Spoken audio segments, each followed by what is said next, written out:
For model year 19, there is little debate about what is the fastest snowmobile money can buy. In any segment, on any day, it is Yamaha's formidable 998cc turbocharged and intercooled triple.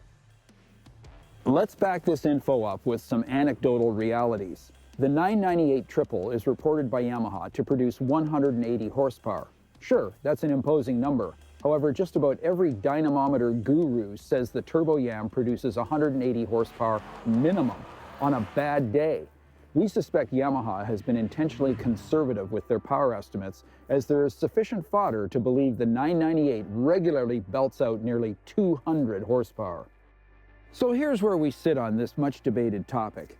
We're prepared to agree that no matter what the published or claimed horsepower output is of the Yamaha Turbo, it is, hands down, the most horsepower produced by any modern snowmobile. Power, and lots of it, is good. In fact, every time we hit the loud handle on a Yamaha Turbo, it induces mile-wide grins and an adrenaline surge as tingly as any high-performance sports car. That's good news. However, this industry is littered with high-performance snowmobile monikers which generated, in their day, horsepower and heartache in pretty much equal quantities. We're talking about reliability, or the lack thereof, when the conversation shifts to top-of-the-market, super high-performance models.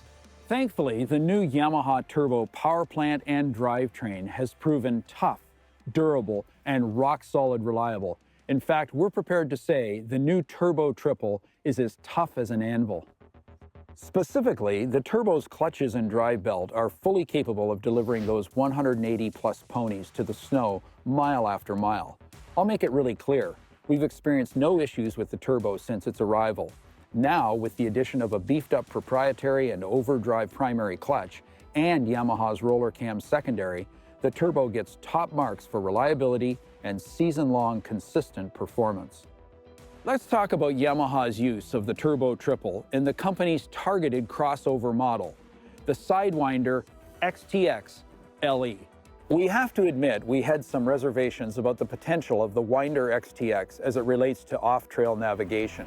We wondered as well about the X-TX ability to deliver credible, all-day trail ride prowess and comfort. So here's the beef. The X-TX delivered on both fronts, and in doing so it twisted our sensibilities. Our initial thought was this sled is too big and too powerful for anything but hard-pack navigation. We were wrong. The X-TX with a 175 lug by 141-inch camo shredder and mountain market skis is a blast to ride off-trail. The sled floats in powder and gets up on top when you dip into the horsepower well. One caveat, don't get it stuck.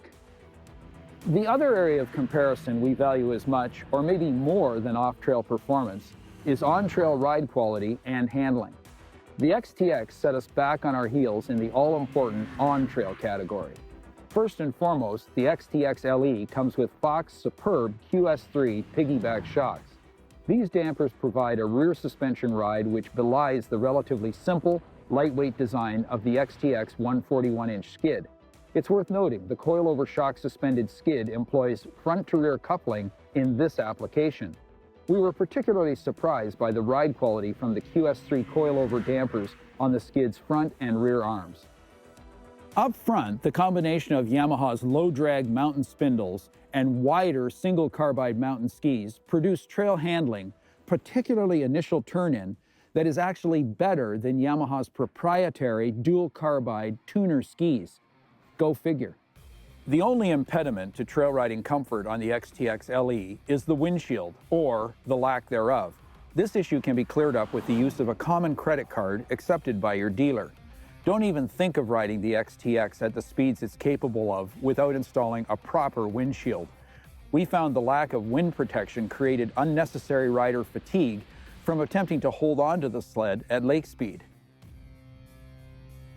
Keep this reality in mind. While four-stroke snowmobiles do generally get good mileage, there are lots of horses in play with the X-TX, and every one of them, when called upon, must be fed. Modulation of your right thumb will have a profound effect on fuel economy. While our enthusiasm for the X-TX LE has grown this winter to an unexpected level, keep in mind this is not an inexpensive snowmobile, nor is it a ride for the faint of heart. Owning what is hands down the fastest crossover sled in the industry will flatten your MasterCard in direct proportion to the rate it inflates your ego. There is something special about showing up on the fastest sled money can buy. However, you need to ask yourself if you're ready for this kind of unadulterated supercar thrust. It would be in your best interest to be judicious and wise about when and where you explore the full extent of the Sidewinder X-TX LE's power. If you enjoyed the video that you just saw, like it and then subscribe to our page for more great content from SnowTrax TV.